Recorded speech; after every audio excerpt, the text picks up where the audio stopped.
एक शाम प्राची टीवी पर सीरियल देख रही होती है। तभी उसकी सास वहाँ आती है। अरे सीरियल में तो ऐसे मग्न है जैसे आज रात का खाना पड़ोसी आकर बनाएंगे। मुझे पता ही नहीं था आपने अपने बेटे की शादी पड़ोस में भी की हुई है। हैं? मतलब? मतलब इस घर में सारा काम बहू ही करती है, आप तो सिर्फ खर्राटे मारती हैं। अच्छा जी, फिलहाल तो तुम आराम फरमा रही हो, चलो जाओ, ये मेरे टीवी देखने का समय है। आहा, इसीलिए मुझे भगाया जा रहा है। सॉरी, अब तो बिल्कुल नहीं जाऊंगी। प्राची की इस बात पर दोनों सास बहू के बीच टीवी रिमोट के पीछे बच्चों जैसे छीना झपटी शुरू हो जाती है, जिसके बीच श्लोक भी काम से घर वापस आ जाता है। आज मेरी चूहे बिल्ली की जोड़ी किस बात पर झगड़ रही है?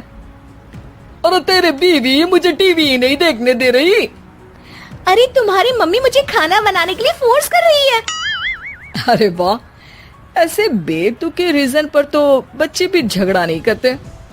अरे मुझे कुछ मत बोल, सब इसने ही शुरू किया है। हाँ हाँ, जैसे आप तो बहुत दूध की धूली है ना। अरे बस दोनों चुप। प्राची जाओ, खाने की तैयारी करो। और माँ तुम छोड़ो, तुम्हें क्या बोलूं, शांति से अपना सीरियल देखो, मुझे दोबारा लड़ने की आवाज सुनाई नहीं देनी चाहिए। ऐसा बोलकर श्लोक वहाँ से चला जाता है, जिसके पीछे पीछे प्राची भी कुछ न कुछ बड़बड़ाते हुए रसोई में चली जाती है। हाँ हाँ, सासू जी को तो कुछ बोलेंगे ही नहीं, बस मुझ पर ही हुक्म चलता है, खाना बनाओ, जैसे मैं इनके घर में खाना बनाने के लिए आई हूँ। इसी तरह शाम बीतती है और रात को श्लोक और प्राची की सास खाना खाकर सोने चले जाते हैं, लेकिन प्राची गुस्से में कुछ खाए बिना काम में ही लगी रहती है। इस घर में किसी को घंटा फिक्र नहीं पड़ता, मैं खाऊं या भूखी रहूं। प्राची कुछ देर के लिए रसोई से बाहर जाती है और जैसे ही वापस आती है तो वहाँ दूध का भरा ग्लास देखकर हैरान रह जाती है। फिक्र पूरी है, बस दिखाना नहीं है। प्राची दूध पीकर सोने चली जाती है और अगली सुबह एक बार फिर सास बहू का कार्टून नेटवर्क स्टार्ट हो जाता है। ये तुमने ही किया है। अरे अजीब जबरदस्ती है, मैं बोल रही हूँ मैंने कुछ नहीं किया। दोनों ने मिलकर पूरे घर को पागल खाना बनाया हुआ है। यहाँ कोई नॉर्मल इंसान तो रह ही नहीं सकता, इसीलिए अब पड़ोसी क्या रिश्तेदार भी घर आने से कतराते हैं। और सुन बेटे, तू भी चंगा, तेरी माँ भी चंगी, तेरी बीवी भी चंगी, रिश्तेदार। हाँ जी, आपको नहीं पता क्या, गंगाधर ही शक्तिमान है, रिश्तेदार ही। हाँ हाँ, बस समझ गया। कभी जानवरों जैसे लड़ेंगी तो कभी जुगलबंदी करेंगी। भाई मैं आप दोनों के बीच में नहीं फंसना चाहता। सास बहू की इस मनमौजी जोड़ी से परेशान होकर श्लोक अपना सिर खुजलाता वहां से चला जाता है। चलो अब मैं भी कीर्तन में जा रही हूँ। इस पर जैसे ही सास कमरे में अपना पर्स लेने जाती है तो वहां नाश्ते की प्लेट रखी देख मुस्कुराने लगती है और नाश्ता करके घर से बाहर निकलते हुए कुछ पैसे टेबल पर रख जाती है, जिसके कुछ देर बाद सिलेंडर वाला घर आता है। ओ मुरी मैया, मैं सिलेंडर के बारे में तो बिल्कुल भूल ही गई थी। घर खर्च के सारे पैसे भी मम्मी के पास है और श्लोक से बोला तो उल्टा 4 बात सुनाएंगे। प्राची ये सोच ही रही होती है कि अचानक उसका चेहरा चमक उठता है और वो घर में आकर इधर उधर देखने लगती है। तभी उसकी नजर टेबल पर रखे पैसों पर पड़ती है, जिन्हें वो सिलेंडर वाले को दे देती है। ये सब श्लोक देख लेता है।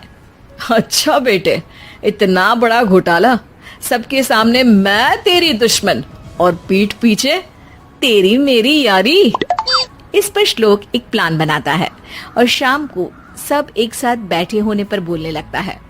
माँ, तुम दोनों की बहुत लड़ाई होती है, इसलिए मैं सोच रहा हूँ कि प्राची को उसके घर छोड़ाऊं, इससे वो भी खुश रहेगी और तुम भी। अचानक श्लोक की ये बात सुनकर सास बहू शौक से उसकी तरफ देखती है। अरे ऐसे कैसे घर छोड़ाओगे, मुझे कहीं नहीं जाना। अरे तुमने बोला नहीं पर मैंने सुन लिया, तुम्हें मम्मी के साथ रहना अच्छा नहीं लगता, मुझे पता है। अरे वो अरे, जब बहू खुद कुछ काम बोले तो वो तुझे सुनता नहीं, और अब जो इसने बोला ही नहीं वो तू समझ गया। जब उसे नहीं जाना तो फिर जबरदस्ती क्यों कर रहा है? अच्छा, फिर आपको मौसी के घर छोड़ाता हूँ, बस अब आप दोनों एक घर में एक छत के नीचे नहीं रह सकती। मैं इस टॉम एंड जेरी की जोड़ी को और नहीं झेल सकता। है? ऐसे कैसे नहीं रह सकते? तुम्हें इतनी दिक्कत है तो तुम्हारा बोरिया बिस्तर पैक कर देती हूँ, लेकिन मम्मी जी कहीं नहीं जाएंगी। बिल्कुल यही सुनना था मुझे। अगर दोनों में इतना ही प्यार है फिर हर वक्त ये लड़ाई का नाटक क्यों करती हो?